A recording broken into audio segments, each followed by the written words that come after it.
First off, thank you for having me here today. I look forward to a fairly brief discussion on a topic that's very important to me, to give a little bit of background of why I'm here. I'm the MD and main shareholder of a company called BAMUK Group. We own one of the Southeast England's largest contract manufacturers, as well as a street furniture and light infrastructure products business. Today, I'll be speaking about our manufacturing company in North Kent.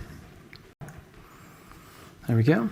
First, I want to talk about a dirty word that we all use when we think of manufacturing and why it gets used all too often. And then I want to talk about reframing that discussion and why that's important for all of us, those of us that are writing articles for the media, leading organizations, making our way up through organizations, or just speaking to our colleagues about what it means to invest in manufacturing. And finally, again, I'll discuss why that is so important for manufacturing. Because as many of you are aware, many of these things can come down to a mindset and how we approach a topic as much as it is about the topic itself. It's a word that many people use all too often, and it's a word that really does send shudders through factory floors, manufacturing floors, management teams, and even more in particular, to the people that are going to be impacted by investment. And that word is, it's obviously up there now, it's descaling. It's a pretty bad word to use, and even more frustrating, because most of the time when people use the word descaling in manufacturing, it's not even descaling that's going on. It's still a word that's used, and it causes lots of concern and lots of pushback. And I'm sure anyone who's been in a manufacturing environment, as soon as you say something like robot and descale, whoever you're talking to about that's going to be interacting with that robot or that software is going to take a step back from you, if not physically, certainly mentally.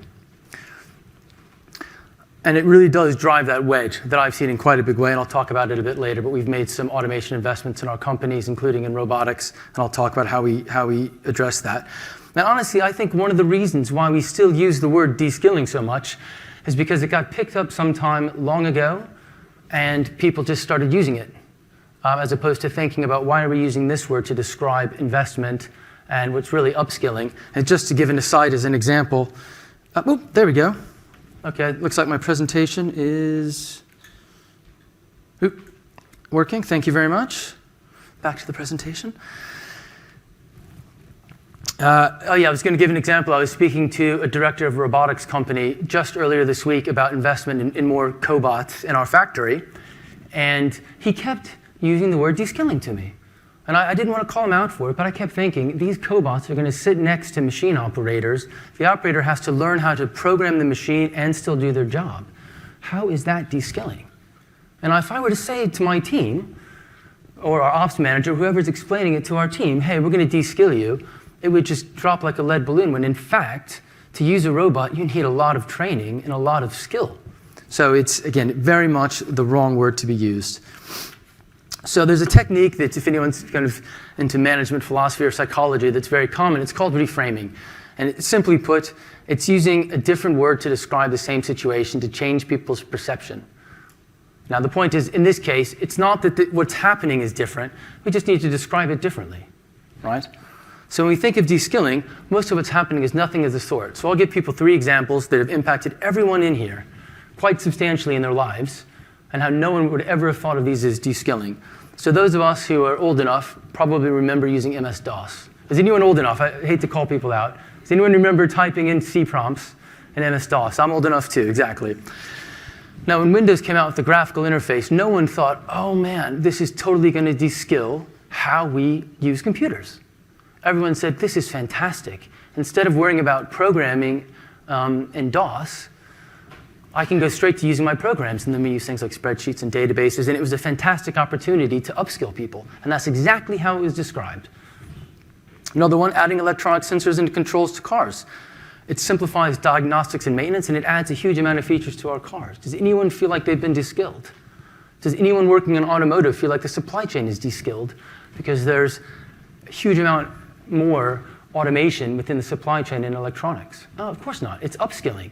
Cars are more advanced, they're more complicated, they've created more jobs, and you need an even more sophisticated supply chain to manufacture cars with this many sensors, as we've all seen, unfortunately, with the shortage in chips around the world. So again, another great example of, it's not descaling when you simplify about cars by putting electronic sensors for maintenance. It's actually upskilling the car and the supply chain. And then finally, for any of us who are in school or thinking about school, there's some young people here and I've got a couple little kids, the thought of me telling them that using YouTube tutorials or going to Wikipedia to learn something is somehow de-skilling them or the teacher doesn't make any sense. It's upskilling, right? You can go to YouTube and you can figure out a number of things and no one feels that, well, that's de-skilled me. Or that various crafts are de-skilled because of these opportunities. Yet still, constantly, we use the word de-skilling when we talk about investing in automation and manufacturing. So I say, why do we do that? How can we fix that? And it's very important. So let's get 2 examples. And we will do a show of hands, but this is absolutely a loaded question, just to let you know. So which sounds better? Let's de-skill manufacturing jobs and add automation to reindustrialize the UK. Or let's upskill our workforce in manufacturing using automation to reindustrialize the UK. Who likes the first statement? Anyone? Good. Who likes the second statement? Exactly. Now, which adds more well-paying jobs? Well, it's a trick question. It's the exact same thing. It still involves investing in automation, robotics, 4IR broadly, whatever that may be, whether you're doing 3D printing, robotics, software automation, AI, etc. So you get to the same place, because in both of those cases, what you actually need are more skilled operators, more engineers, more computer scientists, and more programmers. So actually, when we talk about this, what we're talking about is a huge investment in training. And to the point from the previous speaker about the importance of training, it's absolutely critical to invest in that. And so as the UK looks to invest more to grow manufacturing, we're the ninth in the world still, so there's still quite a lot manufacturing here.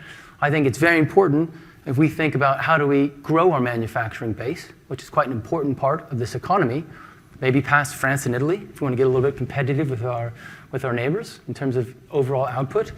We need to reframe the discussion about what it means to invest in automation and robotics and manufacturing and not use that word. Okay, so I'll talk briefly about how it impacts my businesses. So we bought our first robot in 2019, and there was enormous concern at our factory about what this robot would do. We bought a welding robot, a FANUC welding robot. And it was going to take over all the high volume welding so that we could retrain some of the welders. There was huge concern, and we made it very important from the beginning. Don't use the word de-skilling. People who use the robot are going to learn welding, and they're going to learn how to code in FANUC's programming language. People who don't use the robot will be learning more advanced welding techniques because we'll go after additional work. And now that we have a cobot, the cobot actually operates next to a fabricator or someone who's trained in welding, and they have to know how to weld, and they know how to they need to know how to program. So they must be upskilled to do that. So we're investing in the equipment and we're investing in the training. And I tell you now, we wouldn't have bought the second robot if we went into the first robot talking about de-skilling. And the business itself has more employees, it's healthier business, and a lot more robust training program. So it really does work. And a good point for the UK, as we all know, within manufacturing in particular, the SMEs within manufacturing in this country are generally on the small side of the small to medium enterprise. So when you think about investing, and you're a 30, 40, 50, 100-person factory, investing in robots is a much different proposition to the team than it is if you're a 1,000-person factory trying to get to 500 because the business isn't growing, right? And you say, we have to be productive to survive, we need robots. Even in that case, what you're doing is you're upskilling some people, and unfortunately some people will lose their jobs. But in these cases, when you're a small business and growing, you're upskilling and you're adding jobs. And most of what will be happening, in my view, within British manufacturing, will in fact be upskilling and job creation because there's quite a lot of growth potential within the industry.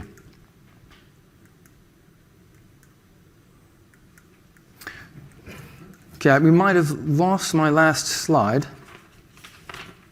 There we go, okay.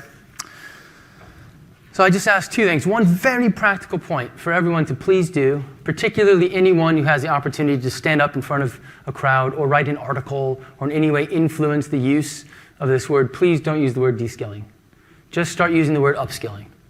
Just that simple point will drive home to a lot of people what it actually means to invest.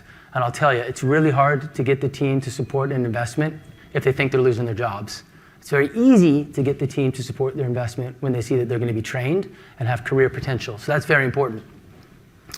So really reframing that discussion is enormously important, because what these investments will do will not take jobs, they'll give people better jobs. That's it. Any questions? Which I know are at lunch, not now. You've probably got time for one, actually. Okay, sure. Any quick questions? One over there. Yep, thank you for that great presentation. I think your point can be extended beyond jobs to broader manufacturing. So the naysayers will say that UK manufacturing is in decline, but that is true if it's a proportion of the overall size of the economy. But in absolute terms, UK manufacturing has witnessed a steady growth over many years. So I think we need to speak more positively about manufacturing as well as the jobs element and the aspects of work in it. Thank you. I completely agree. I think there's a little bit of talking down sometimes in manufacturing, but we're still top 10 in the world, which says a lot.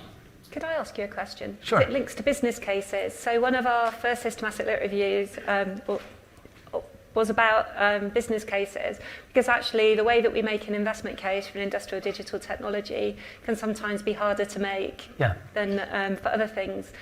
And quite often those business cases are justified by not necessarily de-skilling, but headcount reduction, as opposed to that sort of more positive view about growth. I don't know if you've got any experience about how you put together the business cases for your robots.